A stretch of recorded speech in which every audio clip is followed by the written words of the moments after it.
Hello बच्चों, आज हम आप लोगों को इंग्लिश में टेंस शुरू करने जा रहे हैं। टेंस देखते हैं। टेंस का हिंदी होता है काल। यानी परंपरागत व्याकरण के अनुसार टेंस 3 प्रकार के होते हैं। पहला प्रेजेंट टेंस, जिसको हम लोग कहते हैं वर्तमान काल। प्रेजेंट टेंस जिसको हम लोग कहते हैं वर्तमान काल, इससे ऐसे समय का बोध होता है जो अभी चल रहा है। इसके सभी वाक्यों में अंत में है आएगा। जैसे मैं पढ़ रहा हूँ, मैं खाता हूँ, मैं जाता हूँ, मैं हंसता हूँ, मैं गाता हूँ, इस तरह का वाक्य आएगा। यानी सबके अंत में है आएगा, तो उसे हम लोग वर्तमान काल के अंतर्गत रखेंगे। दूसरा है पास्ट टेंस, जिसे हम लोग भूतकाल कहते हैं। इसे बीते हुए समय का बोध होता है। इसके ज़्यादातर वाक्यों में था या बीते हुए समय का बोध होगा। जैसे मैं गया था, वह खाया था, वह जा चुका था, उसने खाया था, इस तरह के वाक्य आएंगे। और तीसरा है फ्यूचर टेंस, जिसे भविष्यत काल कहते हैं। ऐसे वाक्यों के अंत में गा गे गी आएगा और आने वाले समय का बोध होगा। जैसे मैं कल पटना जाऊंगा, वह कल खाएगा, वह बाजार जाएगा, इस तरह के वाक्य फ्यूचर टेंस में आएंगे। पुनः प्रत्येक के 4 भेद हैं। तो प्रेजेंट टेंस के 4 भेद हैं, इस प्रकार है। पहला प्रेजेंट इंडेफिनिट टेंस, या इसी को कहते हैं सिंपल प्रेजेंट टेंस। दूसरा प्रेजेंट इम्परफेक्ट टेंस, या इसी का दूसरा नाम है प्रेजेंट कंटिन्यूअस टेंस, या इसी का एक और नाम है प्रेजेंट प्रोग्रेसिव टेंस। तीसरा है प्रेजेंट परफेक्ट टेंस और चौथा प्रेजेंट परफेक्ट कंटिन्यूअस टेंस। तो बारी बारी से इन सभी के बारे में हम अध्ययन करेंगे बच्चों। सबसे पहला शुरू करते हैं present indefinite tense. Present indefinite tense की क्रिया से प्रायः यह बोध होता है कि कार्य वर्तमान काल में समानता होता है। इस प्रकार प्रेजेंट इंडेफिनिट टेंस का प्रयोग मुख्यतः कर्ता के स्वभाव या आदत को व्यक्त करने के लिए होता है।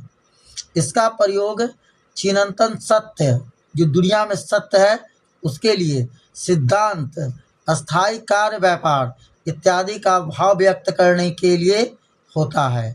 इसके अलावा इसका प्रयोग कई अन्य परिस्थितियों में, जैसे भविष्य में होने वाले कार्यक्रम को निश्चित करने के लिए या निश्चित शर्त का भाव व्यक्त करने के लिए इसका प्रयोग किया जाता है। अब इसके पहचानने का नियम बताते हैं बच्चों। तो इसके पहचान का नियम है कि जिस हिंदी वाक्य की क्रिया के अंत में का हूँ, ती हूँ, ते है, ती है, ते हो, ती है, का है आदि लगा रहे, तो उस क्रिया का अनुवाद हम लोग प्रेजेंट इंडेफिनिट टेंस में समझेंगे, या प्रेजेंट इंडेफिनिट टेंस में होता है। इसका स्ट्रक्चर है बच्चों कि सबसे पहले सब्जेक्ट लिखेंगे, प्लस उसके बाद वर्ब वन लिखेंगे और उसके बाद ऑब्जेक्ट लिखेंगे। यानी subject plus verb one plus object. Note: अंग्रेजी में अनुवाद करने के लिए सबसे पहले कर्ता के बाद क्रिया का मूल रूप देते हैं। यदि कर्ता थर्ड पर्सन सिंगुलर नंबर में हो, यानी ही, सी, इट या कोई नाम हो, तो उसके क्रिया में एस या ईएस जोड़कर उसे सिंगुलर बनाते हैं। अब आगे हम कुछ उदाहरण द्वारा इसे समझते हैं कि इसे कैसे बनाया जाए। तो सबसे पहला है हम लोग जानते हैं। तो हम लोग का क्या होता है? वी हो गया, यानी सब्जेक्ट हो गया ये वी। उसके बाद वर्ब वन लिखना है, यानी जानना का होता है know, KNOW, know. We know, हम लोग जानते हैं। दूसरा है वह खाती है। तो वह खाती है लड़की है, तो सी होगा वह का। खाना का इट, ही, ये देखिए बच्चों सी थर्ड पर्सन है, तो थर्ड पर्सन के साथ क्रिया में एस जोड़ेंगे। फिर अगला है हम लोगों की माँ प्यार करती है। तो हम लोगों की माँ का क्या होगा? Our mother. Our mother subject इसका हो गया, और प्यार करना इसका वर्ब है। प्यार करना का लव होता है। तो देखिए मदर थर्ड पर्सन है, इसलिए इसके क्रिया में एस जुटेगा। तो हम लोगों की माँ प्यार करती, इसका क्या हुआ? Our mother loves. अगला 4 नंबर है राम और श्याम जाते हैं। तो राम और श्याम यहाँ सब्जेक्ट है, राम और का एंड श्याम। तो देखिए राम और श्याम मिलकर प्लुरल हो गया, इसलिए प्लुरल में क्रिया में एस या एस नहीं जोड़ेंगे। जाते का गो, राम एंड श्याम गो, राम और श्याम जाते हैं। मेरा भाई खेलता है, तो मेरा भाई का माई ब्रदर, खेलना का प्ले। तो देखिए मेरा भाई सिंगुलर है, इसलिए इसके क्रिया में एस जोड़ेंगे। माई ब्रदर प्लेज, मेरा भाई खेलता है। छठा है मैं एक पुस्तक पढ़ता हूँ, तो पहले इसका बनेगा मैं, सब्जेक्ट का आई, उसके बाद इसका वर्ब है पढ़ता हूँ, यानी मैं पढ़ता हूँ का पहले बनेगा आई रीड। एक पुस्तक इसका ऑब्जेक्ट है, ऑब्जेक्ट इसके बाद पहले सब्जेक्ट फिर वर्ब फिर ऑब्जेक्ट, ए बुक। इस प्रकार इसका अंग्रेजी हुआ बच्चों आई रीड ए बुक, मैं एक पुस्तक पढ़ता हूँ। 7 नंबर है बच्चों मैं स्कूल जाता हूँ, तो मैं का होता है आई, फिर इसका वर्ब लिखाएगा जाता हूँ का गो, आई गो मैं जाता हूँ। अब स्कूल को तो to school, I go to school, मैं स्कूल जाता हूँ। 8वां है भारतीय किसान कड़ी मेहनत करते हैं, तो भारतीय किसान का हो जाएगा इंडियन फार्मर्स।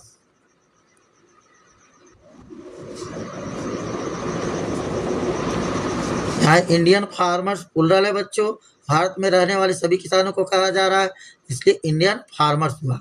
कड़ी मेहनत करना का वर्क हार्ड, यह प्लुरल हो गया, इसलिए इसके क्रिया में एस या एस नहीं जोड़ेंगे। अगला है मेरे पिताजी मुझे प्यार करते हैं, तो इसमें सब्जेक्ट है मेरे पिताजी और वर्ब हो गया प्यार करते हैं और ऑब्जेक्ट क्या हो गया मुझे, तो मेरे पिताजी का माई फादर, प्यार करते हैं का लव। देखिए मेरे पिताजी सिंगुलर है, थर्ड पर्सन है, इसलिए इसके में एस जोड़ देंगे। माई फादर लव और मुझे का मी, मेरे पिताजी मुझे प्यार करते हैं, माई फादर लव्स मी। उसके बाद है 10 नंबर सूर्य पूरब में उगता है, तो सूर्य का हो गया द सन, उगना का राइज होता है RISE, द सन सूर्य एक है सिंगुलर है, इसलिए इसके क्रिया में एस लिखेंगे।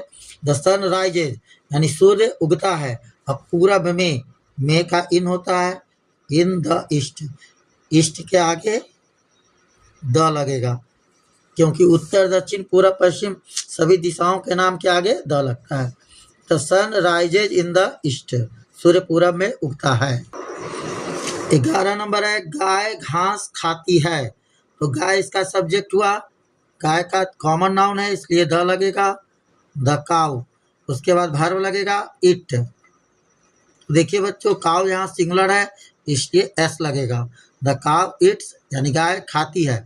अब घास का ऑब्जेक्ट यानी ग्रास, घास यहाँ ऑब्जेक्ट है, ऑब्जेक्ट लास्ट में लिखाएगा grass, the cow eats grass.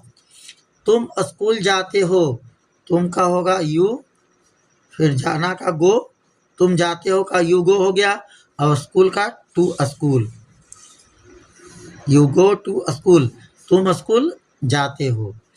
13 number है मैं अपने देश को प्यार करता हूँ, तो पहले बनेगा मैं प्यार करता हूँ आई लव, आई लव हो गया मैं प्यार करता हूँ का। अब अपने देश को, यहाँ आई के लिए अपना का होगा माई और देश का country, I love my country. 14 number है तुम्हारा भाई अपना काम करता है, तुम्हारा भाई का योर ब्रदर,